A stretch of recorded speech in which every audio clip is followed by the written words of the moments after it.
Hi guys, మేమైతే camping complete చేసుకొని అనంత పద్మనాభ స్వామి temple కి బయలుదేరాం. టెంపుల్ వచ్చేసి మన క్యాంపింగ్ లొకేషన్ నుంచి 4 కిలోమీటర్ డిస్టెన్స్ లో ఉంది. క్యాంపింగ్ గురించి పార్ట్ 1 లో క్లియర్ గా ఎక్స్ప్లెయిన్ చేశాను.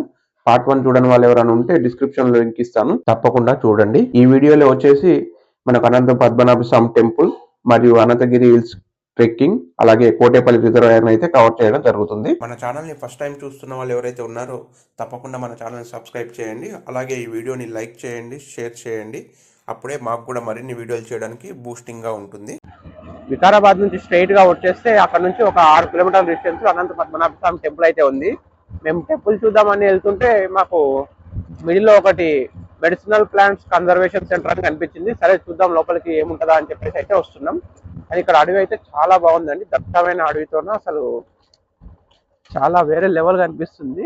ఇది చూసుకుంటే మనకు బర్డ్స్ వాచ్ ఏరియా అని ఉంది. ఇక్కడ అన్ని పక్షులు ఉంటాయంట, అలాగే మెడిసినల్ ప్లాంట్స్ కూడా ఇక్కడికి వెళ్ళే ఉంటాయని అయితే చెప్తున్నారు. కానీ వ్యూ అయితే చాలా బాగుంది ఇక్కడికి వచ్చేసి స్పెండ్ చేయడానికి. వికారాబాద్ నుంచి వచ్చే వాళ్ళకి ఫస్ట్ ఈ మెడిసినల్ ప్లాంట్ కన్జర్వేషన్ పార్క్ అయితే టచ్ అవుతుంది. ఆ తర్వాత అనంత పద్మనాభ స్వామి టెంపుల్ వస్తుంది. వికారాబాద్ నుంచి వచ్చేసి అనంత పద్మనాభ టెంపుల్ 6.5 కిలోమీటర్స్ ఉంది. అదే మన క్యాంపింగ్ లొకేషన్ నుంచి అయితే 4 కిలోమీటర్స్ డిస్టెన్స్ లో ఉంది. మేము బైక్ పార్క్ చేసి టెంపుల్ లోపలికి అయితే ఎంటర్ అయ్యాం. బైక్ వచ్చేసి పార్కింగ్ చేయడానికి 20 రూపీస్ తీసుకున్నారు. మీరు వచ్చే వాళ్ళు ఎవరైతే ఉన్నారో మీరు ఖచ్చితంగా 10 రూపీస్ లేదంటే 20 రూపీస్ నోట్స్ తెచ్చుకోండి. ఎందుకంటే ఇక్కడ పార్కింగ్కి ఇంకా ఎంట్రీ టికెట్లకు కూడా 10-20 రూపాయలే ఛార్జ్ చేస్తున్నారు. 10-20 నోట్లు తెచ్చుకుంటే చిల్లరకు ఇబ్బంది పడకుండా ఉంటాం. ఇక్కడి పురాణాల ప్రకారం టెంపుల్ వచ్చేసి ద్వాపర యుగంలో మార్కండేయ స్వామి చేత నిర్మించబడిందంట. టెంపుల్ నుంచి బయటికి రాగానే లెఫ్ట్ సైడ్ టర్నింగ్ తీసుకుంటే మనం కోనేరు దగ్గరికి అయితే వెళ్తాం. ఇక్కడ గుండం అయితే ఉంది కానీ మొత్తం క్లోజ్ చేశారు. లోపలికి వెళ్ళడానికి కాళ్ళు కడుక్కోవడానికి కూడా ఏమీ లేదు. అనంత పద్మనాభ స్వామి దర్శనం కంప్లీట్ చేసుకున్నాక ట్రెక్కింగ్ అయితే స్టార్ట్ అయ్యాం. మనకు ట్రెక్కింగ్ స్టార్ట్ పాయింట్ వచ్చేసి టెంపుల్ నుంచి 2 కిలోమీటర్స్ డిస్టెన్స్ లో ఉంది. చూసుకుంటే ఈ రోడ్ కన్స్ట్రక్షన్ జరుగుతుండడం వల్ల ఇదంతా బ్లాక్ చేశారు. మనం ఇక్కడ నుంచే ట్రెక్కింగ్ అయితే స్టార్ట్ చేయాలి. ఇప్పుడు గూగుల్లో ట్రెక్కింగ్ స్టార్ట్ పాయింట్ అని ఒకటి చూపిస్తుంది. దానికి ఈ రోడ్ కన్స్ట్రక్షన్ జరుగుతుండడానికి మధ్యలో 1 కిలోమీటర్ గ్యాప్ ఉంది. అంటే ఈ రోడ్ వర్క్ వల్ల మనకు 1 కిలోమీటర్ అయితే ఎక్స్ట్రా అయింది. ఇక్కడ వెహికల్స్ ఆగి కనబడుతున్నాయి కదా, ఇక్కడ నుంచే మనం ట్రెక్కింగ్ స్టార్ట్ చేయాలి.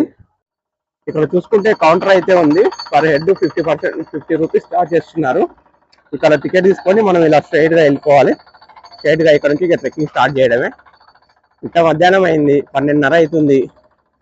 చూద్దాం ఈ ఎండలో ట్రెక్కింగ్ ఎలా అనిపిస్తుంది ఏంటని. ట్రెక్కింగ్ మొదలు పెట్టగానే మనకు ముందుగా ఒక చిన్న గుడి, అలాగే నందీశ్వరుడు దర్శనం ఇస్తారు. ఇక్కడ నుంచి స్ట్రైట్ గా వెళ్తే ఎదురుగా చూస్తున్నారు కదా, ఈ కొండపైన ఉన్నటువంటి ఆ టవర్ దగ్గరికి అయితే వెళ్ళాలి. అదే వాచ్ టవర్ అంటారు. అక్కడికి వెళ్ళేసి ఆ వాచ్ టవర్ పైన వ్యూ ఎలా ఉందో చూసుకొని అక్కడ నుంచి రిటర్న్ అయిపోవడం. అంతటితో మన అనంతగిరి హిల్స్ ట్రెక్కింగ్ అయితే కంప్లీట్ అవుతుంది. ఇది వచ్చేసి అనంతగిరి హిల్స్ లో ఉండే వాటర్ ఫాల్స్. వర్షాకాలంలో ఫుల్ గా వాటర్ ఉంటాయంట, కాకపోతే ఇప్పుడు చలికాలం కావడం వల్ల వాటర్ అయితే ఏమీ లేవు. చూస్తున్నారు కదా, ట్రెక్కింగ్ అయితే అంత ఈజీగా ఏం లేదు. షూస్ అయితే కంపల్సరీగా వేసుకొచ్చుకోవాలి. చెప్పులతో ట్రెక్కింగ్ చాలా కష్టంగా ఉంది. మేము వేసుకొచ్చుకోలేదు షూస్. వచ్చేటప్పుడు ఎందుకులే తొక్కలో ఎక్కేద్దాంలే అనుకున్నాం, కానీ కొంచెం కష్టంగానే ఉంది చెప్పులతో అంతా స్లిప్ అవుతున్నట్టుగా. కొండపైకి ఎక్కుతుంటే వ్యూ చాలా బాగుంది. కాకపోతే మనం నడిచే దారికి పక్కనే పెద్ద లోయలు కూడా ఉన్నాయి. మనం నడిచేటప్పుడు జాగ్రత్తగా చూసుకొని నడవాలి. స్లిప్ అయితే మాత్రం చాలా ప్రమాదం జరిగే అవకాశం కూడా ఉంది. అసలు ఇక్కడ చూసుకుంటే మధ్యాహ్నం అయినందుకు ఏంటో రీజన్ తెలియదు, కానీ అసలు ఎవ్వరూ రావట్లేరు. ఒక్కనే నడుస్తూ ఉన్నా. నా వెనకాల కొద్దిగా దూరంలో కొంతమంది వస్తుంది, కాకపోతే నేను వచ్చేసాను స్పీడ్గా. వాళ్ళు వెనకాల వెళ్ళిపోయారు.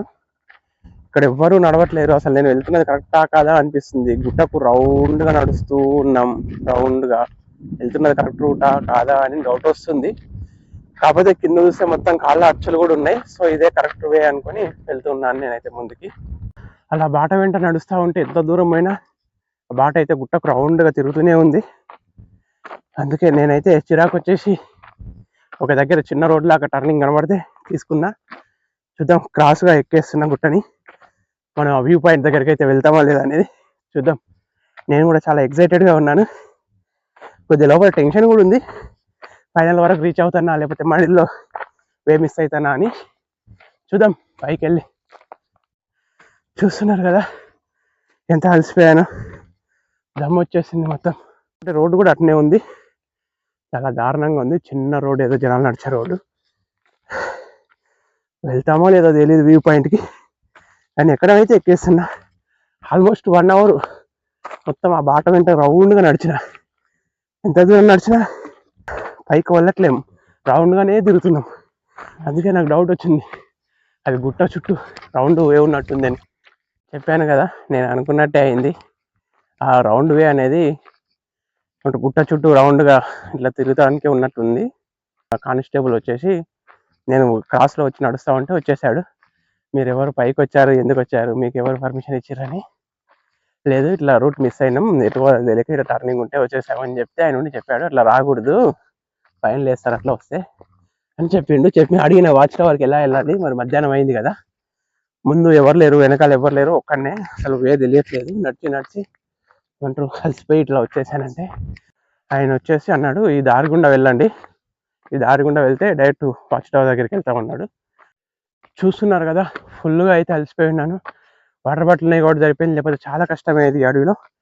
ఇక్కడ ఎక్కడ వాటర్ కూడా దొరకట్లేవు. మీరు వచ్చేటప్పుడు మ్యాండేటరీగా వాటర్ బాటిల్ కూడా తెచ్చుకోండి మీతో పాటు. ఫైనల్గా వాచ్ టవర్ దగ్గరికి అయితే వచ్చేసాం. ఇంకొద్ది దూరంలో ఉన్నాం. రూట్ మిస్ అయినా కూడా ఆ కానిస్టేబుల్తో దగ్గరికి అయితే వచ్చేసాం. వస్తే వచ్చాం కానీ చాలా వండర్ఫుల్ థ్రిల్లింగ్ ఎక్స్పీరియన్స్ అయింది నాకు కూడా. రూట్ మిస్ అవుతూ అసలు ఎలా పోతానా ఏంటంటే టెన్షన్లో. ఇక్కడ కూడా మంచి వ్యూ పాయింట్కి అయితే వచ్చాను రూట్ మిస్ అవ్వడం వల్ల. ఇక్కడ రూట్ మిస్ కాకుండా కరెక్ట్ రూట్లో వచ్చింటే మేబీ ఆ టవర్ వరకు చూసుకొని అంటే వెళ్ళిపోయేవాడిని కావచ్చు. ఫైనల్గా వాచ్ టవర్ దగ్గరికి అయితే రీచ్ అయినాం మనం. ఈ వాచ్ టవర్ కోసం ఎంత తిరిగాము అడగంతా. బాగుంది ఇక్కడ వ్యూ వచ్చేసి. పదండి వాచ్ టవర్ పైకి ఎక్కి చూద్దాం పైనుంచి వ్యూ ఎలా ఉంటుంది అనేది. పైనుంచి వ్యూ అయితే అద్భుతంగా ఉంది. ఇంతసేపు కష్టపడి ఎక్కినందుకు వర్త్ ఇట్ అనిపించింది. మీరు కూడా వ్యూని ఎంజాయ్ చేయండి.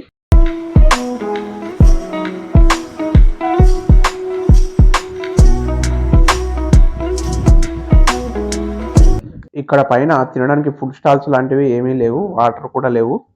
ఇక్కడ కనిపిస్తున్న ఈ జాంకాయల బండి, అక్కడ ఐస్ క్రీమ్ తప్ప ఇంకేమీ లేవు ఇక్కడ. అలసిపోయాం కదా బాగా, ఐస్ క్రీమ్ తీసుకుందామని వచ్చాను. ఈయనకు తెలుగు వచ్చా? హిందీ తెలుగు రాదంట మనకు, హిందీ తోడా తోడా आता थोड़ा प्याज डालो बोल के. क्या क्या आइसक्रीम है? कौन है? చాకోబార్ है, मैंगो है. ఓకే, చాకోబార్ 20, మ్యాంగో 20 అంటున్నాడు. చూద్దాం, ఒక చాకోబార్ తీసుకుందాం. నా ఒక చాకోబార్ ఇవ్వండి. ఒక చాకోబార్ అయితే తీసుకున్నాను. నేను అక్కడికి వెళ్ళి ముందుకు వెళ్ళాక ఐస్ క్రీమ్ ఓపెన్ చేసి తింటూ వెళ్దాం అనుకున్నా. కాకపోతే నేను చెప్తున్నాడు ఫారెస్ట్లో ఎక్కడ ప్లాస్టిక్ అనేది వేయకూడదంట. ఇక్కడ సఫారీ కూడా ఉంది. ఈ ఐస్ క్రీమ్ బండి కనిపిస్తున్న బాట ద్వారా సఫారీ వెహికల్స్ అయితే వస్తాయి. ఇంతటితో మనకి ఇక్కడ ట్రెక్కింగ్ కంప్లీట్ అయిపోయింది. ఇంకా మనం ఇప్పుడు రిటర్న్ వెళ్ళిపోదాం. ఇక్కడ ఈ వాటర్ ఫాల్ చూస్తున్నారు కదా, ఈ వాటర్ ఫాల్ దాటగానే మనం ఇట్లా ఈ బాట నుంచి ఇక్కడ నుంచి వచ్చాక, ఇక్కడ నుంచి చూడండి, ఇక్కడికి వెళ్ళాక ఇక్కడ మనకు 2 వేస్ అయితే కనబడతాయి. ఇటు సైడు ఇదిగోండి, ఇందాక నేను వచ్చేసి ఇట్లా స్ట్రైట్గా ఇక్కడ నుంచి అయితే ముందుకు వెళ్ళిపోయాను, దానివల్ల వాటర్ మిస్ అయ్యాను. కానీ ముందుకు వెళ్ళకుండా ఇక్కడ వీళ్ళు వస్తున్నారు కదా, ఇక్కడ ఈ రైట్ సైడ్లో టర్నింగ్ తీసుకొని లోపలికి వెళ్ళిపోతే ఇక్కడ నుంచి కరెక్ట్ 5 నిమిషాల్లో ట్రెక్కింగ్ వాచ్ టవర్ దగ్గరికి అయితే వెళ్ళిపోతున్నాం. మనం ట్రెక్కింగ్ కంప్లీట్ చేసుకొని కిందికి అయితే వచ్చేసాం. 12:55కి బయలుదేరితే 1:15 వరకు వచ్చేసాం. ఆల్మోస్ట్ గంటన్నర రోడ్ మిస్ అవ్వకుండా ఇంకా తొందరనే వచ్చేసేవాళ్ళం. ఇంకో 10-15 నిమిషాలు తొందరనే వచ్చేసేవాళ్ళం. అయిపోయింది ఫ్రెండ్స్, ఇక్కడితో మన ట్రెక్కింగ్ క్లోజ్ అయిపోయింది. ట్రెక్కింగ్ కంప్లీట్ చేసుకొని కోటేపల్లి రిజర్వాయర్కి స్టార్ట్ అయ్యాక ఆన్ ద వేలో దరూర్ దగ్గర మేమైతే లంచ్ చేసాము. ఈ దరూర్ దాటిన తర్వాత లంచ్ చేయడానికి హోటల్స్ లాంటివి ఏమీ ఉండవు. అనంతగిరి హిల్స్ వ్యూ పాయింట్ నుంచి కోటేపల్లి రిజర్వాయర్కి వచ్చేసి 14 కిలోమీటర్స్ డిస్టెన్స్ ఉంది. మనం లోపలికి ఎంటర్ అవ్వగానే ఇక్కడ చెక్ పోస్ట్ దగ్గర వెహికల్ పార్కింగ్ టికెట్ అయితే ఇస్తున్నారు. 2 వీలర్కి వచ్చేసి 20 రూపీస్ ఛార్జ్ చేశారు.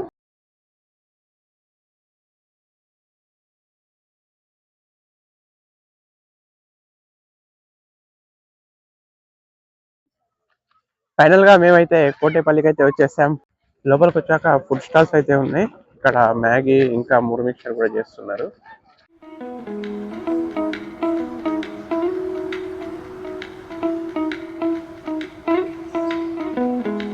ఎంట్రన్స్ దగ్గర ఫామ్ ఫిల్ చేసి టోకెన్ అయితే తీసుకోవాలి. సింగిల్ పర్సన్ కయాకింగ్ వచ్చేసి 30 మినిట్స్కు 200 రూపీస్ ఛార్జ్ చేస్తున్నారు. అలాగే 2 పర్సన్స్ కయాకింగ్ వచ్చేసి 30 మినిట్స్కు 300 ఛార్జ్ చేస్తున్నారు. ఇంకా పెడల్ బోట్ వచ్చేసి 20 మినిట్స్కి 400 ఛార్జ్ చేస్తున్నారు. పెడల్ బోట్లో ఏంటంటే మ్యాక్సిమం వచ్చేసి 4 మెంబర్స్కి అలౌ అంట. అందులో 2 మెంబర్స్ పెద్దవాళ్ళు, 2 మెంబర్స్ చిల్డ్రన్స్ ఉండాలి. కయాకింగ్ వచ్చేసి వెయిట్ అబౌవ్ 80 kgs ఉన్న వరకు అలౌ చేయరంట. ఎంట్రీ టికెట్స్ వచ్చేసి ఈవినింగ్ 5:30 వరకు ఇస్తారు. 6 o'clock మొత్తం క్లోజ్ చేసేస్తారంట. కయాకింగ్ చేయాలని నాకు ఎప్పటి నుంచో ఇంట్రెస్ట్, ఫైనల్గా ఇక్కడ పాసిబుల్ అయింది. కానీ కయాకింగ్ ఎక్స్పీరియన్స్ చాలా బాగుంది. మీరు కూడా కోటేపల్లి రిజర్వాయర్‌కి వస్తే తప్పకుండా కయాకింగ్ చేయండి.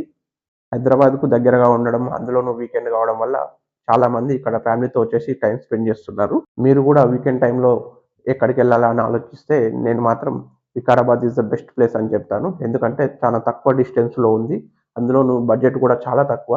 క్యాంపింగ్ లేకుండా ఓన్లీ టెంపుల్, ట్రెక్కింగ్ ఇంకా రిజర్వాయర్‌కు ఫ్యూయల్ కాకుండా మొత్తం ఎంట్రీ టికెట్స్‌కు ఇంకా ఫుడ్‌కొచ్చేసి 500లో ట్రిప్ అయితే కంప్లీట్ అవుతుంది. మేమైతే కోటేపల్లి రిజర్వాయర్లో కయాకింగ్ అయితే కంప్లీట్ చేసుకున్నాం. ఆఫ్టర్నూన్ ట్రెక్కింగ్ లో ఎండకు చాలా ఇబ్బంది అనిపించింది, కానీ ట్రెక్కింగ్ కంప్లీట్ చేసుకొని రిజర్వాయర్ వచ్చేసరికి ఈవినింగ్ అయింది. రిజర్వాయర్కి వచ్చేసరికి ఇక్కడ చల్లని గాలిలో కయాకింగ్ చాలా బాగా అనిపించింది. ఇంతటితో మన అనంతగిరి హిల్స్ టూర్ అయితే కంప్లీట్ అయ్యింది. నెక్స్ట్ వీడియోలో మళ్ళీ కలుద్దాం. ఈ వీడియో మీకు ఎలా అనిపించిందో కామెంట్లో తెలియజేయండి.